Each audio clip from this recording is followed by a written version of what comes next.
Welcome back to the Wellness Script podcast, your source of truth for all things health and wellness. My name is Lauren O'Reilly, qualified pharmacist and your host for today.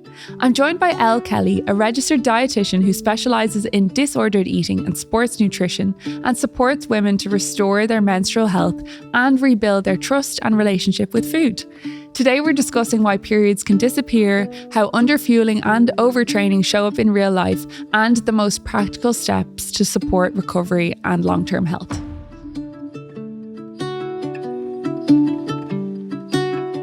Elle, you are very welcome to the Wellness Script podcast. Thank you so much for having me. I'm so glad to have you. We actually went to the same school, so it's really, really full circle to be here as healthcare professionals and talking about, our health and our wellness and your very specialist level of expertise. So I'm really looking forward to talking about all things women's health in particular today. One thing that I love from following you is how motivating your content is, I suppose, in one sense, because you are a very active athlete. You did a marathon back in December. Yes, I did. In hindsight, there's a lot going on in life. Probably wasn't the best mix. But yeah, I'm a sports dietitian. I absolutely, I'm so passionate about exercise, but very much balancing it with making sure your lifestyle supports that as well. Yes. Because we do see a lot, I think at the moment, marathon training in particular, and even just endurance events, like they're really, really gaining a lot of popularity. Mm-hmm. And I'm a little bit concerned about the rise in the likes of skinny culture and skinny talk again. I don't think the combination of the two is going to be great for long-term health. Yes, I saw your post about that recently, about like that the marathon culture is scaring you because of what may lay down the line in terms of bone health and things. So how are you seeing that kind of trickle into your work now? I think just to say with that, marathon training in itself is definitely not an issue. And it comes, I'm so passionate about exercise. There are so many benefits that come with it. But when you are pushing those extreme levels, like marathon training, even though it is becoming so normalized, it's not that easy to do on top of managing a full-time job, on top of trying to get enough sleep. Obviously, it increases your nutrition requirements. And so any kind of small things that we miss with our sleep, with our stress management, they can really have kind of a compounding effect on our overall health. And it's really hard to be striking that balance the whole time. And I think with the clients that I work with, I specialize in disordered eating. And I think the combination of this pressure to look a certain way based on society is encouraging a lot of women, particularly, to be in a constant state of underfueling. That coupled with then trying to push your body to extremes, it might be manageable initially, but there are definitely long-term effects that will come from that. Yeah. So what do you help those women with the most when they come to you? Like, what's the overarching kind of struggle that they might be facing? So I suppose the main telltale sign is I support women who have missing periods. Okay. A very commonly anyone who has a missing period, sports related or otherwise. It usually is related to potentially either over-exercising or underfueling or a combination of both. But it can be a side effect of having a very disordered relationship with food. So they're kind of the individuals that I support. Okay. So as a dietitian, do they come to you independently or have they been referred? Bit of a combination of both.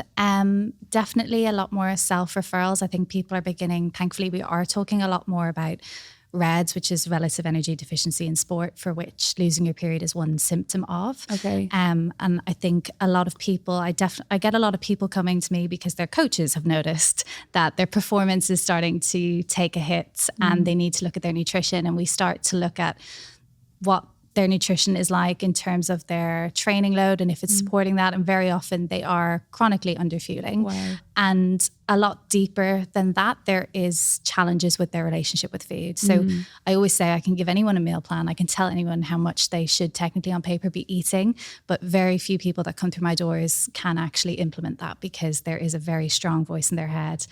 We're so conditioned to be wanting to maintain smaller bodies, and I think there's very much a misconception that more fuel or more food is bad. So there's a lot of challenges with their relationship with food that obviously block them being able to fuel their body properly. Okay. So are you kind of like, if someone has lost their period and they come to you, obviously as a dietitian, you kind of go through, I suppose, their eating habits and picking up on maybe things that are disordered. Is it always related to nutrition, or is it sometimes something that they go back to their GP with, or how does that kind of go? A lot of the time we will look at their nutrition and their lifestyle, Okay. and whether that is supporting their training loads. And then I'll usually pose the question of how they feel about actually increasing their intake. And I would say people fall into relative energy deficiency in sport, either intentionally or unintentionally. Okay. I will caveat that by saying I don't think anyone intentionally sets out to lose their period or to fall into reds. However, if you are pursuing a smaller body or a leaner body, you are probably intentionally underfueling. Okay. And if that is the case, we need to look at like the reasons deeper than that and beyond, I suppose, what is causing those behaviors to come in. Are they coping strategies? Do we have maybe an underlying eating disorder, very disordered eating behaviors that are ingrained? And then maybe 10% of the people I work with have unintentionally fallen into relative energy deficiency in sports. So I had a client before who was a paramedic and was also training for a triathlon, and simply underestimated how much fuel she was going to need to support a very active day-to-day life, plus also training for the triathlon. Yes. And we also then would look at like the practicalities around eating, because it's not just about how much fuel you eat, but your hormones are also very much affected by when you eat and the distribution of that energy, and if that's appropriate. So things like, are you training fasted? Are you having regular meals? Are you having enough in those meals throughout the day, to make sure you have enough energy available for the work that your body is basically trying to do? Yeah, right. There's so much in that. Even as you said, training fasted. I know from following you now what the answer is going to be here. But is it ever okay to train fasted, which means basically just, training with first thing, I guess, when you wake up, or I would say to anyone with no period, no. Oh, yeah. Yeah. Okay. Even low intensity exercise. So there was a really interesting study done, and it found that the women who had no periods had almost 50% higher levels of cortisol after only 20 minutes of moderate cycling in comparison to women with a period. So even if you are doing very low intensity stuff, when you don't have a period, your body is under quite a significant amount of stress. Okay. And more cortisol is not going to help us get our period back. Wow. So anyone without a period should never be training fasted. Even if it is something like a walk or Pilates, I would be erring on the side of caution, making sure there is enough fuel available for that. I would normally say for women, training fasted is probably not fantastic. And especially if you are looking to support your performance, it's never really going to serve your performance. We need to have enough carbs to support what you are doing. But if you go for a walk, Pilates, and you're a pretty well-fueled, normally individual, and you're not, intermittent fasting, then a fasted session here and there is, I'm not going to tell you off for that. Yeah. Okay. And if someone is going out to do exercise in the morning, or say, I know a lot of women do, I used to do a lot of like 6:15 in the morning kind of HIIT classes, this kind of thing. And they're great, but like at that hour of the morning, a lot of people maybe can't stomach food, or like, what would you kind of recommend there? And there was a lot of women in that class actually, so I would imagine a lot of empty stomachs as well, kind of doing that. Is it like have a banana before you go, or? Yeah. And like, look, I appreciate I don't feel hungry at 5 a.m. when I'm heading out on a run. Yeah. But it's using our brain and kind of knowing, we do actually need a certain amount of energy to support that performance. Okay. And so a lot of people struggle to eat first thing in the morning, and they might, if you're used to training fasted, you might feel like food doesn't sit with you very well. So I would always say start small. Okay. So even if you can't stomach a banana, try a bite or two of banana. Okay. And then build that up. Don't cap yourself. Like obviously having something is better than nothing. Yes. But ideally we're looking for around 30 to 60 grams of carbs prior to a session. Okay. So that's, a large banana, that could potentially be banana on toast. So trying to build yourself up to that, because we do also see similar effects on hormone disturbances with training low. So training in a lower fueled state, even if you're eating something and it's not fasted, we still need to make sure there's enough energy available. Sleep is such a huge part of our overall well-being, and my wind down routine starts about an hour before bed with a really good book and magnesium. The magnesium I take is Sona's 300mg effervescent with vitamin B6. It's become a really nice cue for me to start to wind down. While magnesium contributes to normal muscle functioning, magnesium and vitamin B6 both contribute to the reduction of tiredness and fatigue, and vitamin B6 contributes to the regulation of hormonal activity. Sona also have 250mg and 500mg tablets if you prefer just a regular tablet. It's just one of those simple staples that I always come back to. I also love that Sona are a proudly Irish company. You'll find them online at sona.ie, linked in the show notes below, as well as in pharmacies nationwide and selected health stores. Now, let's get back to the episode. Okay, so by being fasted, are you putting your body into a state of stress, like fight or flight, kind of like we need to find food today? You know, in terms of evolution, is that kind of what's going on? Or? Yeah. So if you think about like cortisol is our stress hormone, and it's not bad. We need certain amounts of it. It helps to regulate our sleep cycles. It helps us to wake up in the morning. So if you're waking up first thing, your cortisol is already high. If you're then training fasted, exercise is again a stress on the body for everybody, but it's not a bad thing if we can give it the resources it needs. And I very commonly see people sacrificing sleep. So already cortisol high, going training fasted, cortisol even higher. And then maybe not having breakfast until you get into the office like 2-3 hours later. And so you've been up for quite a significant window of time. You haven't had any energy and your cortisol has just kind of remained elevated.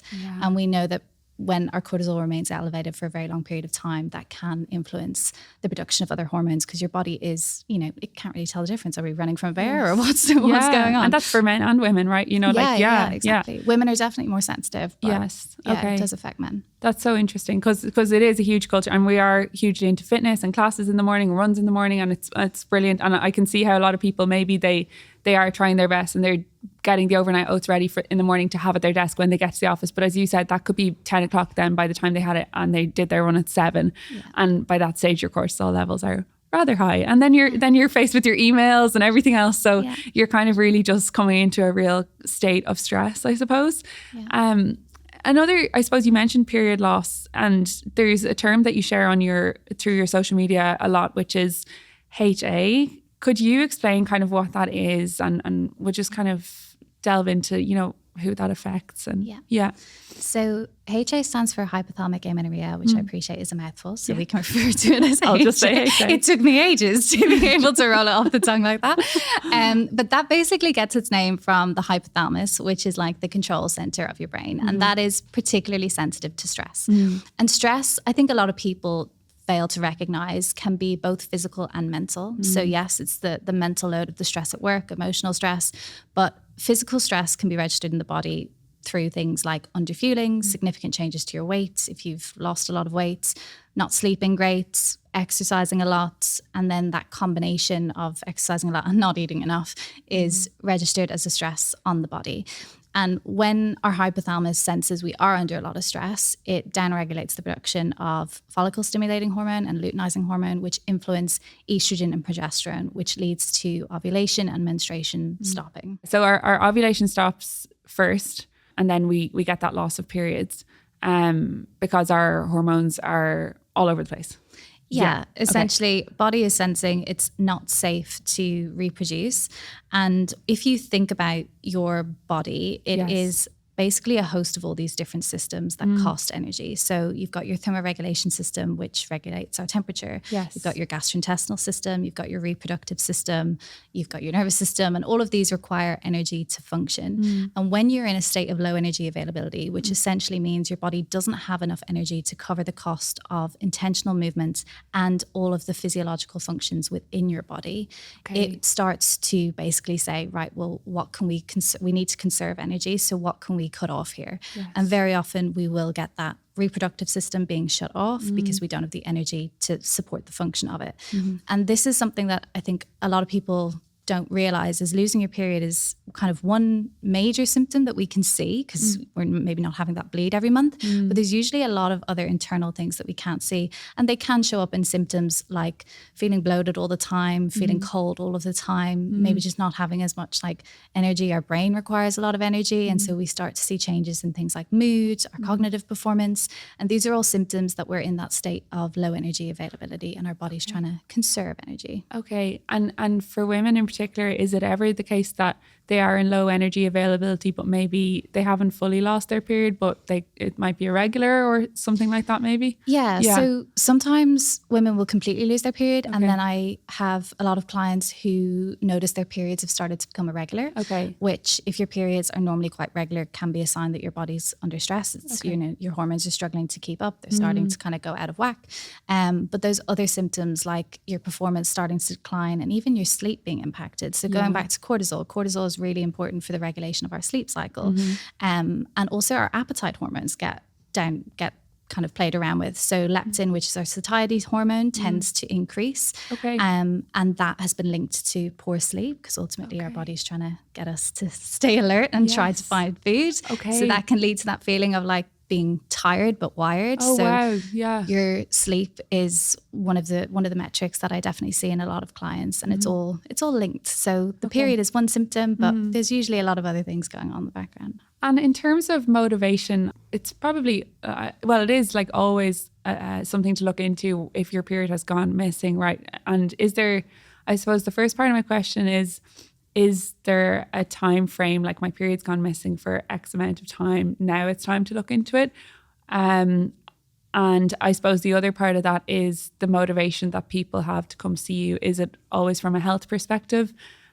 Or is it sometimes because they're looking at, maybe fertility or things like that as well? So I think not getting your period 1 month should be a red flag.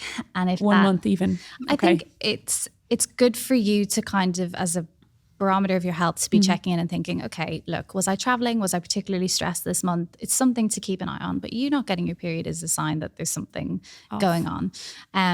Everyone is, very sensitive to stress in very different ways. So everyone is individual. But if you haven't had a period for 3 consecutive months, I would definitely start to be looking into it. And I think sadly, a lot of people there's this misconception that you should only really worry about your period if you're trying to get pregnant. Yeah. But we know that for every year that you have hypothalamic amenorrhea, some studies have shown up to 2.5% bone loss, because when you have very low estrogen's involved in bone metabolism. So it affects so many things beyond just your fertility.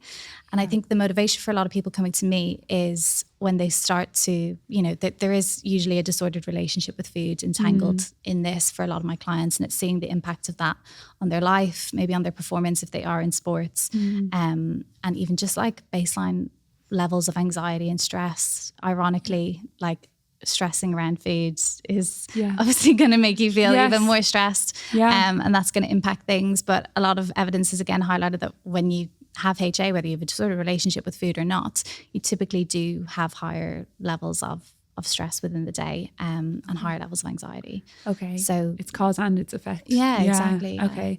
Yeah. I think it's important to, I suppose the reason I ask about motivation is because I think what I found with a lot of particularly women's health issues, whether it's endo or PCOS or period loss, that it only comes up either through the patient or through the healthcare provider to kind of prod into it, sometimes only around things like fertility, as if the condition alone for your health isn't enough of a reason to get it sorted, if that makes sense. Or certain treatments are prioritized only when it's like, okay, you want to try for a baby, now let's take this seriously. So I think even if you're not active or you're not particularly into sports, but you have lost your period, like it's always something to look into.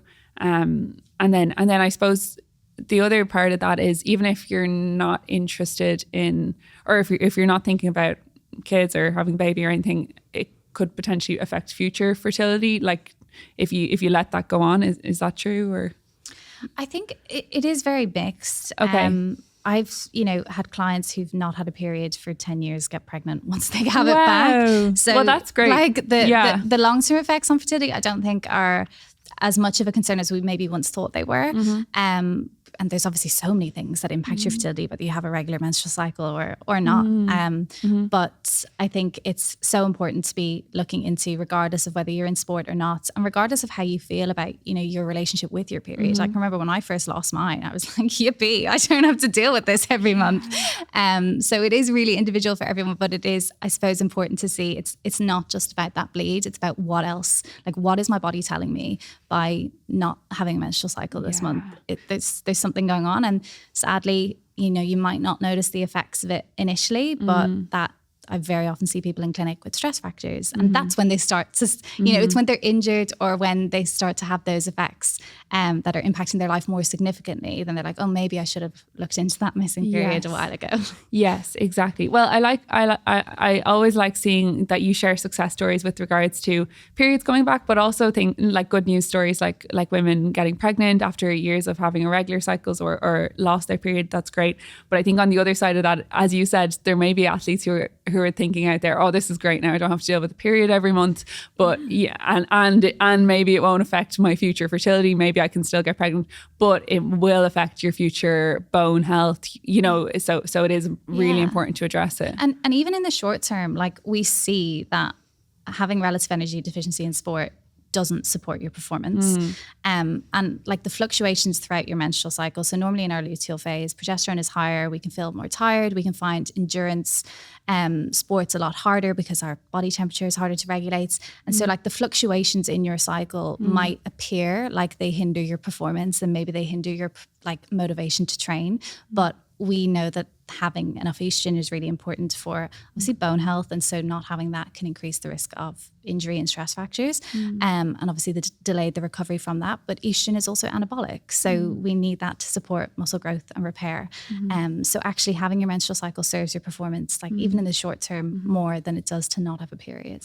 And do you get women coming to you who have come off of contraception as well? Because with contraception, like I know that you get a breakthrough bleed, but it's not a true period. It's you know, you've come off normally with a contraceptive pill, you take it for 21 days and you take a 7-day break, or some doctors have chosen to shorten that depending on what your doctor advises. But then you get a breakthrough bleed, but not a true period. So is it that, you know, you see people coming off and then finally realizing, oh, my cycle's not regular? Yeah. So sadly, I think the pill can really, and other forms of hormonal birth control can mask the main symptom of having HA, which is again why it's important to be in tune with, like, has my digestion changed? Is my sleep off?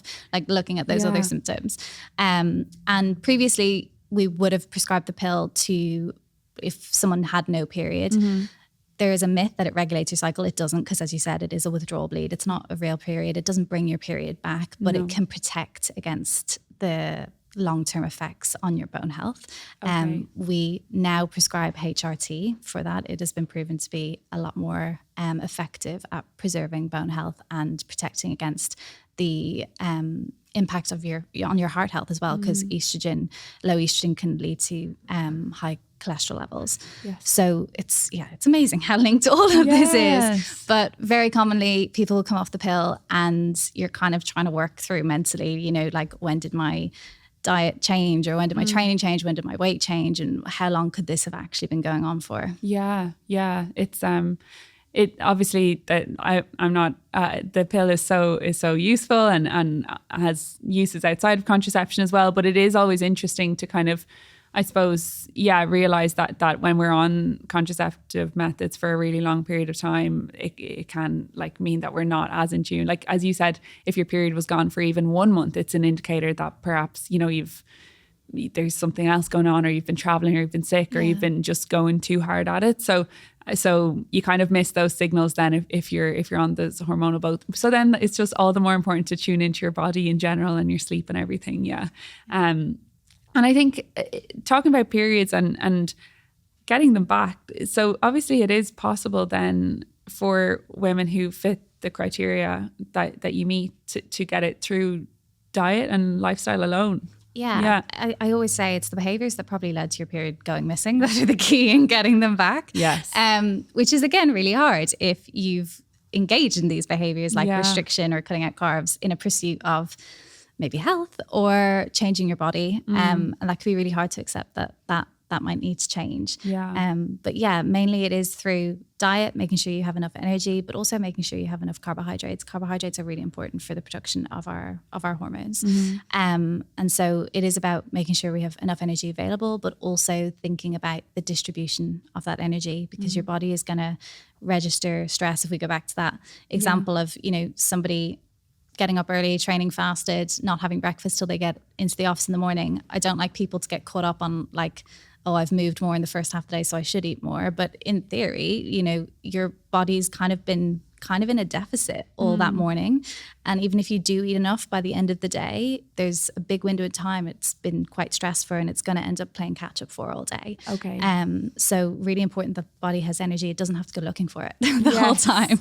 Yes. And I also love when you share like just kind of like easy things that you can fill that gap with. Like it doesn't have to be perfect. Like you're a dietitian, but you're like, sometimes convenience is okay. Like as in, you know, like just have a quick, I don't know, whatever it might be, bar or bagel or whatever. Like sometimes like we haven't planned everything or made our own homemade cereal bars or whatever it is, you know, like it's just about meeting your body's needs, isn't it? You know, it's so funny. I was talking to my friend last night who's a nutritionist, and we were both saying how like I've been working late the last couple of nights. I've literally had like yogurt and granola for dinner, and she was about to make porridge. And it's like, yeah, it might not be the most ideal all of the time, but beneath it all, it's all broken down into the same thing. You know, it's all been broken down into carbs, protein, fats. And as long as you're ticking those boxes, the actual variety is important for making sure we get enough micronutrients. But I think people like forget that carbs, like your bagels, rice, pasta, like they all have a place in the diet. Yeah, absolutely.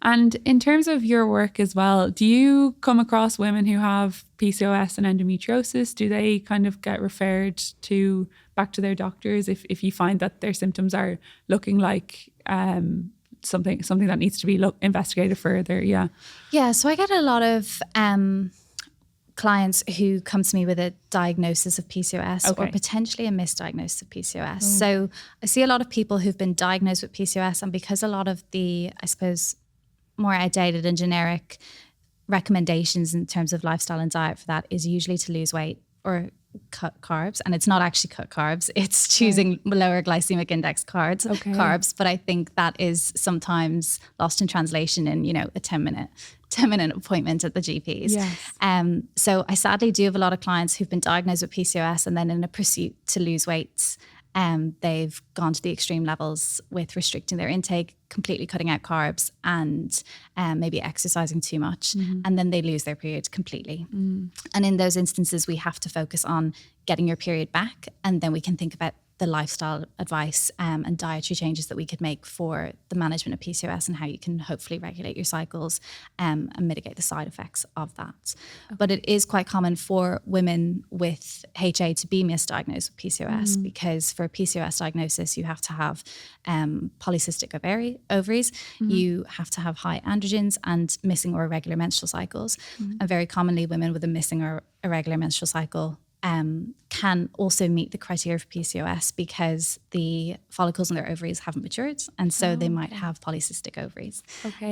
But HA is a diagnosis of exclusion, which means we have to rule out other reasons why your period would go missing. So we do have to rule out PCOS. And in those cases, I usually try to look at, you know, diet and lifestyle, and is their intake maybe indicative that this is more in line with HA rather than PCOS. But with actually diagnosing HA, you've got things like pregnancy and PCOS that can obviously lead to not having a period and certain thyroid issues as well.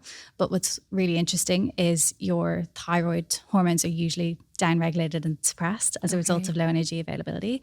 So it's all very interlinked and complex and takes a lot of MDT work and looking into. Yes, definitely. Very interlinked. And even as you mentioned, thyroid, like that definitely affects women more than men as well. So that there's always kind of, it's multifactorial, I think, when you're looking at a case like that. And for me in the pharmacy kind of world, I just see so much of this coming up as it relates to fertility. I see a lot of fertility prescriptions coming in, and one of the key things that I've seen come up time and time again is things like having undiagnosed hypothyroid and then that being a key factor for women who are trying to get pregnant. So I think it is really, really important that if you feel like something is awry, like that you do look into it, regardless of whether it's affecting, well, I'm sure it is affecting performance, but if you're not sporty or if you're not trying for baby or whatever, just to kind of think like, I'm not feeling great in myself. We accept things as normal, don't we? But I think sadly we have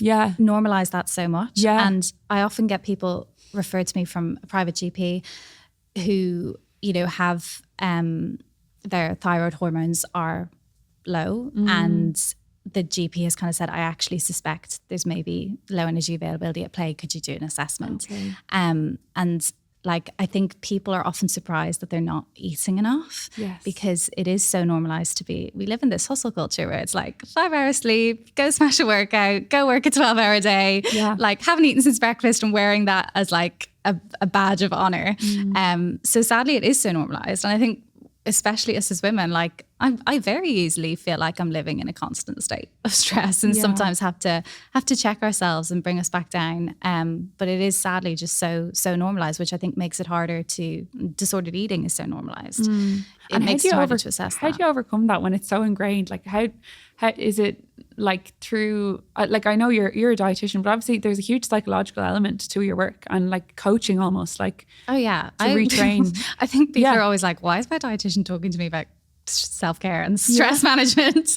But it is so holistic. You know, nutrition is one piece of the puzzle, and I think we fail to recognize there's so many other aspects of health. You can have the healthiest diet in the world, and if that is impacting your ability to have social connections, your sleep, like that is not probably health, but we've really kind of misconstrued that message. Same with body shapes and sizes. And I do always say to clients, I think what makes this work so hard is I'm aware the conversations I have in clinic with people are the minority. And I really try to always do work on values with my clients and bringing them back to what is important to them, what way they want to live their life. And what they very often find is the disordered eating behaviors and chasing certain body ideals, that doesn't match their values of being free or adventurous, because it inhibits them from being able to actually do that. So I think always trying to like stay rooted in your truth, but it is really hard. And like working on your body image, working on your relationship with food, it doesn't make you immune to the noise that is around us. And I think that is a problem that society we need to change. Like you I know you cover a lot about like food guilt, and like especially around like, you know, occasions or holidays and celebrations and that kind of thing. And people like, you know, it really takes from your enjoyment of life, not having the freedom to eat intuitively, like just on a day-to-day basis, not necessarily even like going out for food or anything, but like be like to then enjoy like food is more than function, isn't it? It's like it's joy and it's memories with friends and family. And like if you're focused on the calorific intake of what's on your plate, like it's really hard to be present with the person who's in front of you. And you know, the impact is wide reaching psychologically and socially, and And I think a lot of people, like one of the biggest signs that you're actually physically underfueling is thinking about food all the time. Okay. And obviously it makes sense if you're trying to control food that you would naturally be a lot more hyper aware of what's in your food, what you're choosing. But it is also a sign like that you're physically hungry. Your brain is constantly getting you to seek out nutrition and seek out food. And one of the biggest things clients often find without even working on like the relationship with food piece, even just starting to fuel a little bit better, clients often find like my head is so much quieter. Like there's just, I can actually like focus on a task without being sidetracked by thoughts about when am I next going to eat. So it is, all really, really interlinked. And what drives you mad out there? Like what do you see online that drives you mad? Like is there misinformation? The whole thing. The whole thing. I know. Like I just see so much about cycles and you just see so much about balancing hormones, and which you can't do, by the way. name one hormone. Like your hormones' job is to regulate themselves. Yeah, like they actually can do that, and there's no scientific definition for hormone balance. So I'm seeing like all these supplements being plastered everywhere. It's like, if you've got an imbalance in hormones, something's going on. You need to have that. You need to have that checked. And I often think, even like from my perspective, like when people say balance your hormones, are you tired all the time? Are you this, and everyone's there nodding at home because everyone's tired all the time. But like, you might have like low iron or something like that's undiagnosed, and you need to get a blood test done genuinely, like with your doctor, GP nurse or whatever. But like then you're just taking, I don't know, something herbal or something, and it's like, you don't even know what's going on, or there just isn't a balance, because your body's never like in a state of complete homeostasis. There's always something to adapt to, and especially for us women, like, we're constantly kind of on a bit of a clock that's changing. But I find this so crazy, where everyone's always looking for like the food that's causing me to bloat, or like feeling tired all the time. It must be my hormones. It must be this. And it's like, well, actually, are you getting enough sleep? Are you having enough time away from work? Are you getting outside? I always say to clients, like, think of a child's needs. Do you have playtime? Do you have enough sleep? Are you getting regular meals? Like, these could. Do you need a nap? Do you need a nap? Do you need a hug? Yeah. Do you need to see the sun and play on the grass? Like, we really neglect. We're just naturally like quite neglectful of our needs, and then we're looking for maybe easier fixes or problems. And I think a lot of the time with the clients I work with, like their bloating, their chronic constipation, their crap sleep, that all improves when you're fueling better, when you have your periods, and when your body is kind of finally trusting you, working with you, rather than trying to go into like that conservation mode. Yes. So if somebody, because all of the symptoms that you said there, I hear so much in pharmacy, and usually it's coming from the perspective of, oh, do you have anything that I could take or whatever? I'm like, how long has that precisely been going on for, like that you're bloated? Like, because I think it's really important to say as well that, like, being bloated all the time is not normal. No. Like, and it's important to be investigated. And you might see someone speaking online about bloating, but what causes your bloating could be completely different to someone else's, and the duration is really important, and any other effects that might be going on as well. So I think, like, I get it from the point of view, can I take something for this? And I'm always like, have you like spoken to your doctor? I'm always on that piece. But if for someone who is experiencing, say, something like bloating, can they self-refer? Would you say you see people self-referring to a dietitian, or are they going to their GP first? Or I suppose either way, you're going to get to the right cause, because a dietitian is kind of, I think, like a doctor for food. You know what I mean? Yeah. I think it's important with bloating in particular. Like, it could be foods, it could be stress. Like, your gut and brain are so tightly interlinked, and so like, it's, I think, sometimes helpful to think about your symptoms, where they flare, and be able to kind of like draw those conclusions. Definitely think going to see the GP so that they can refer you to a specialist, whether that is a dietitian or a gastroenterologist, for those kind of investigations is important. But I think from the work I see in clinic, it's so important that we have a really holistic look at someone's, diet, and also their relationship with food. Are you really stressed when you eat? Like, are your fears around food so intense that you're eating and then having those physical effects? So there's a lot at play. Yeah. And just as you mentioned that, myself included, I've gotten better at it, but sometimes I find that it happens where I've had it, like, say you've had a really stressful day, whether it's work or whatever, and you're on the go, and maybe your meals are a bit all over the place that day. Then when you do go to eat, you're actually really hungry, but you have so much pain. Is that like, do you as a dietitian have any like advice with regards to, like, should you kind of chill out a bit first before you have your meal? Because then you have your meal and then you're like in an even worse state then afterwards. So, like, is it about just kind of taking that time to slow down and eat, kind of, so that you're not in a state of stress eating and then your digestive system is like cramping up? Yeah, I definitely think eating in a high state of stress is never a good mix. But I think if you do notice going long periods within the day and then eating a meal is causing discomfort, you should try to be eating at regular intervals throughout the day. Even grazing. And I see it myself. Like, the other week, I was back to back in meetings, and all of a sudden I had breakfast at whatever time and it was like 4 p.m. and I hadn't had anything since, and that's not a regular occurrence for me. But what I found so interesting was like I didn't once feel hungry because my brain is so focused on getting these tasks done. Yes. And I often find it, don't know if this is right, but will sometimes need to go to the toilet and I'll be in the middle of work and I'll keep working away, and all of a sudden an hour's passed and I haven't gone to pee. Yeah. And I always give the example of like, this is where I suppose this idea of waiting until you're hungry to eat might not be necessarily right and could lead to underfueling. Is when you have all of these more intense kind of sensations in your body, like stress, tiredness, you're focusing on something else. It's not that you're maybe not hungry, and it's not that your body isn't sending you the signals that you need to eat or you need to use the bathroom. Yeah. It's just that you're focused on something else. Okay. And it's then maybe when you do sit down to eat, and I think a lot of people find that the evening is where like their hunger really hits them. And it's probably not because you're more hungry in the evening. I mean, it could be if you haven't eaten enough through the day, your body's trying to compensate, but it could also be your body was sending you signals throughout the day. You were just too busy to pick up and notice them. Okay.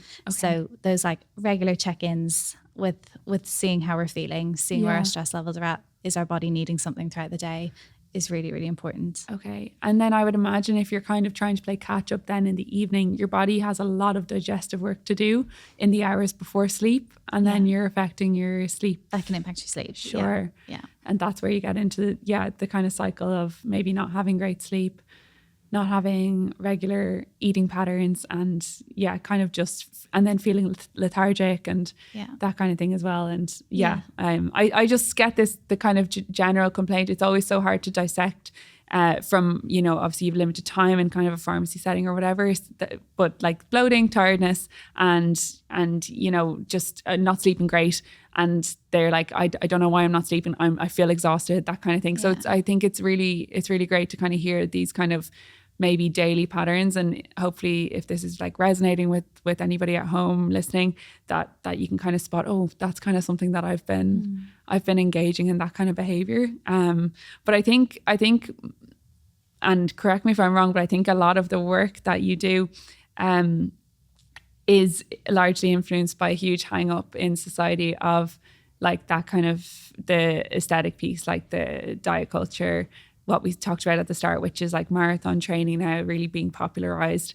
And maybe a lot of, from what I see, is like a lot of self-diagnosis from that I see from my side, but also taking on a really hard task like a marathon and self-coaching through some, like it's become so casual to do a marathon now, but it's like, obviously you're an amateur doing it, you're not a professional, but it's professional sports level training. Yeah. And I think this is the problem where a lot of, we have more people training at almost like elite athlete standards and forgetting that elite athletes don't have full-time jobs to go to often. Like, I know that's not the case for everybody.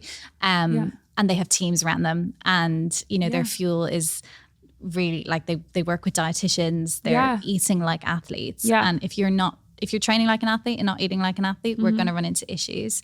And managing that on top of full-time job, sleep, like it is a huge toll on the body, but it has become so normalized. And it's not to say that you cannot run marathons, you cannot do all these endurance events whilst also running a full-time job, running a household, etc. But it puts a lot of emphasis on how like on point your nutrition is, your sleep, your stress management, and all of those other factors. Yeah, I think, it is. I love seeing that, there is a huge emphasis on exercise, but then it just needs to be matched with fueling correctly. And I think that combination of now, like we are on a great health buzz, and there is more information out there, but when we just pick up on kind of trends like training, like High Rocks and marathon and running and everything, it's great. But I think there can be the hang up of maybe the 2000s and 90s and everything else, where skinny culture was there, and unfortunately kind of starting to see that come back, where smaller body is. I think like for years we've misconstrued health with somebody's body shape and size. And from the work I do in clinic, like I don't like using BMI partially for this reason, but it doesn't tell us about somebody's health, because I very often have somebody who's in a normal BMI weight, a normal BMI category, a normal weight on paper, but like they have no periods, they're like chronically underfueling. They've got stress fractures, like the way in which their lifestyle is. It's not actually supportive of health. And I've also worked with people who are in bigger bodies, might be in the overweight category according to the BMI scale, but are leading a very healthful lifestyle.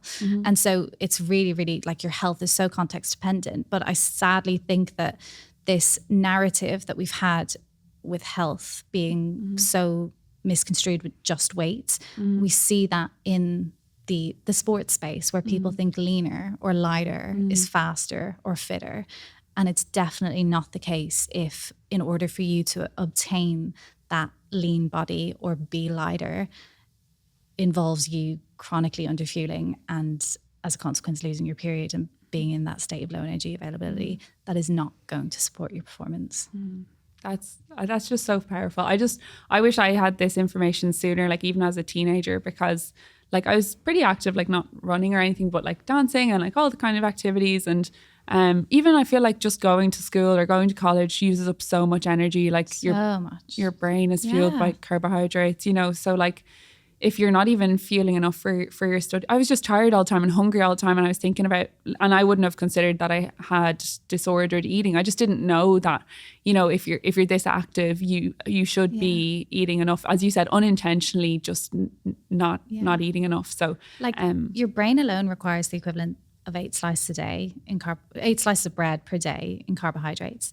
If you're an active individual, you're looking at like probably 4 to 7 grams of carbohydrates required per kilogram of body weight. That can go up to 12 grams per kilogram of body weight, depending on like the intensity of your training. That looks like, you know, 18 potatoes a day. I love potatoes, but I don't know, definitely I'm not eating 18 a day. And I don't know many people that would. And so I think a lot of people really, that's the biggest thing I see, is people just underestimate how much energy you need to just be a human. I see it all the time with clients being like, but I don't need to eat all that. Like I'm at my desk all day. Yes. Yeah, but like you're using so much energy. You're like most of your energy requirements come from just what you would need to maintain life if you're in a coma. Like, so exercise, unless you are an elite athlete, is usually maybe 10 to 20% of your total energy requirements, which is especially why on a rest day, when you're not like training,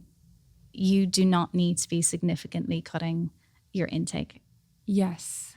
I think another thing that's permeated into our society is fitness watches. Like I wear one and I like mine and all that kind of stuff. But I think when it says the calories, like on like how much you've burned today and stuff like that, I think we maybe forget that at baseline, just to exist as a human, to sit us here talking, you know, we are burning calories just thinking and speaking and sitting and all of our body processes use calories. So if it says, I don't know, I'm going to just say 500 calories for an even number on your watch that you burned today through activity, that's added on to your base. It's almost like we don't consider that, and we're trying to, you know, match our diet to only the exercise that we've done.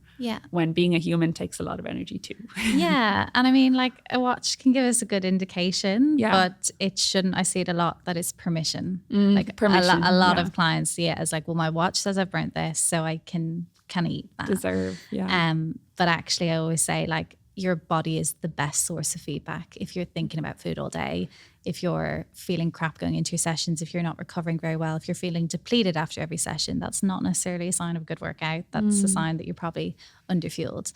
And we might need more than what our watch is telling us. Yes. Okay. So I suppose maybe to kind of wrap, like, would you say getting ourselves out of the high state of stress so that we can actually listen to our body cues, watches aside and online information aside, just listening? Is that where you kind of would get people to focus, is intuitively listening to their body's cues kind of? I think just, I suppose, to be cautious of with this idea of intuitive eating. I think a lot of people think it's just eating when you're hungry and stopping when you're full. But intuitive eating actually like recognizes we've got 4 different types of hunger. We've got physical, emotional, taste, and practical or structural eating. And I would argue a lot of my eating personally is structural. You know, I might not fancy a bagel at 5 a.m. when I'm about to go for a run, but I know my body needs it. Or I might not fancy lunch at 12 p.m. one day, but I know it's the only time I'm going to have in between meetings to have it. And if I don't have it, although I might not be hungry now, I might be hungry at 2 p.m. So it's like eating in anticipation of becoming overly hungry later. But I always say it is impossible to listen to your body when you are living in your head. If you have a lot of noise, a lot of guilt, a lot of thoughts around food, they've really got to be neutralized first, because it's very easy to convince ourselves that we're not hungry if, you know, the feeling of guilt is going to overpower like the short-term discomfort of feeling hungry. So really important that I think a lot of people are very dysregulated. It's really important that we're looking at how we are managing our emotions outside of just exercise and food, so that, like you said, we can actually tune in and listen to our body and be able to, once we're a lot better fueled, be able to eat a bit more intuitively down the line. I love that. Thank you so much, Elle. So we're going to structure our eating and listen to what our body's body telling and us. brain, please. Body and brain. We're whole people. We're not just a set of organs, or, you know. Yes, so exactly. thank you so much for joining us today. I will leave all of the links down in the show notes so people can find out more about you and learn about your work and work with you if any of the topics today have resonated with you. And of course, always see a professional if you feel like something's not right. But thank you so much, Elle, for joining us today. Thank you so much for having me. It's a pleasure. That's it for today's episode of The Wellness Script. If you enjoyed it, make sure to hit subscribe and review with 5 stars. It really helps us to grow and keep these evidence-based conversations coming with top experts to help you on your health and wellness journey. You can follow us at Wellness Script Pod on socials for more. And a huge thank you to our sponsor, Sona Vitamins, Ireland's longest established nutritional supplement producer. Catch you next Wednesday with a brand new episode, Your Prescription for Better Living.